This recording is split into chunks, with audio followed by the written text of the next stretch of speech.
At London Financial Studies, we focus exclusively on capital markets. Our programs offer practical learning to professionals from all over the world. Public courses are delivered in London, New York, and Singapore. Our teachers are leading experts in their fields with a wealth of practical knowledge. They are skilled communicators who can get the message across quickly and effectively. Dr. Werner De Bondt is one of the founders of the field of behavioural finance and has been on the LFS faculty since 2006. He is a professor of finance and director of the Driehaus Center for Behavioral Finance at DePaul University in Chicago, and a regular speaker to academics and investment professionals around the world.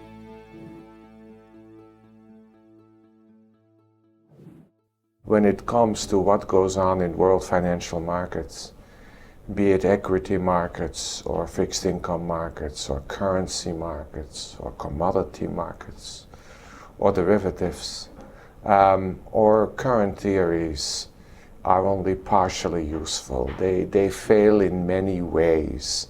And of course this in part underlies what has happened in the last few years. I mean the financial crisis, which led to an economic crisis.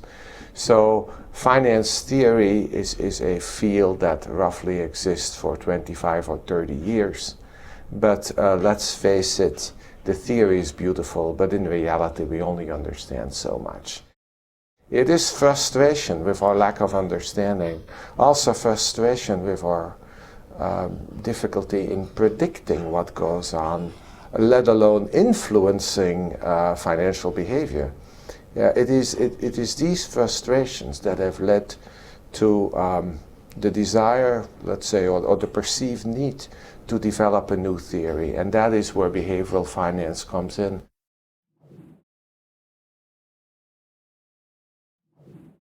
The implications are that we need a new theory, and a group of us started working on that really in the early 80s. A group of economists and psychologists started meeting in New York. All of them saw the need to improve economic theory and particularly finance theory. And in the beginning that was a very small group. There was a lot of opposition to this approach. But you know, this group was skeptical about basic concepts like, let's say, Markovitz's portfolio theory, or the so-called capital asset pricing model and whatever came thereafter, as well as of course, the efficient markets hypothesis. So the idea was to go back to the basics with an emphasis on, let's say, descriptive realism. What do people really do? How do they really behave in markets? Here I would point to at least 4 stylized facts in world financial markets that we see. Let's say a lot of volatility that is unexplained in the traditional framework. People are constantly surprised how volatile the markets are. Also tremendous trading volume. Look for instance at investment flows across borders. Third, I would say, associated with all this, and really very surprising to the standard approach, tremendous predictability in asset prices. That still astonishes people, but it is a fact. And then lastly, I would say contagion, spillover effects. Those 4 facts really describe a lot of what goes on in world financial markets. I'm not saying that behavioral finance is the alpha and the omega to understand all this, but certainly we understand more now, and we have brought to the table many new empirical facts that otherwise, well, really that you could say before 1980 were hidden from us. This LFS course examines the practical implications of behavioral finance for professional investment decisions. Case studies based on extensive research introduce new strategies based on key insights of behavioral finance.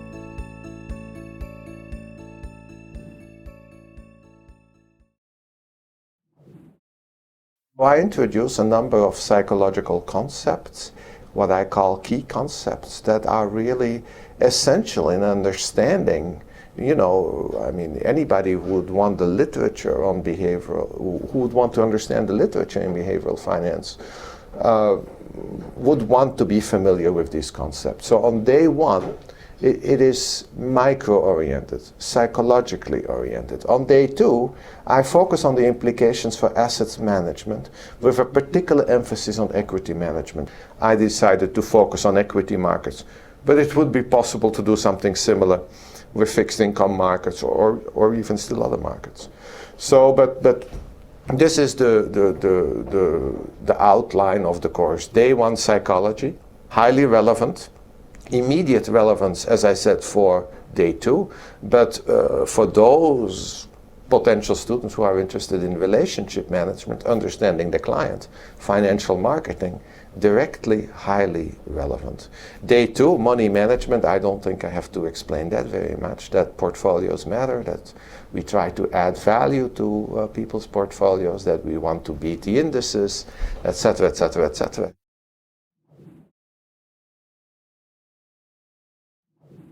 The key ideas, I think, that any participant will take away is, first of all, that financial intuition is fragile. It can break. It doesn't mean that it's broken, but we study the conditions under which amateur expert investors are particularly likely or unlikely to do silly things that can cost them dearly.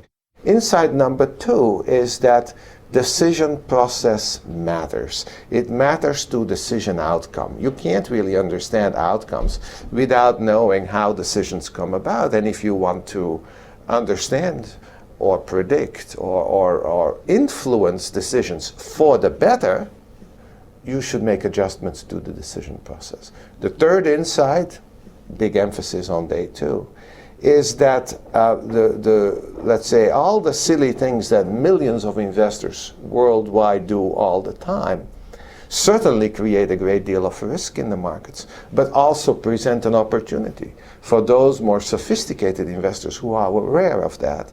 I introduce the participants to some of the latest research so that they have a taste at least of what we are thinking about or doing now at this moment, the latest insights.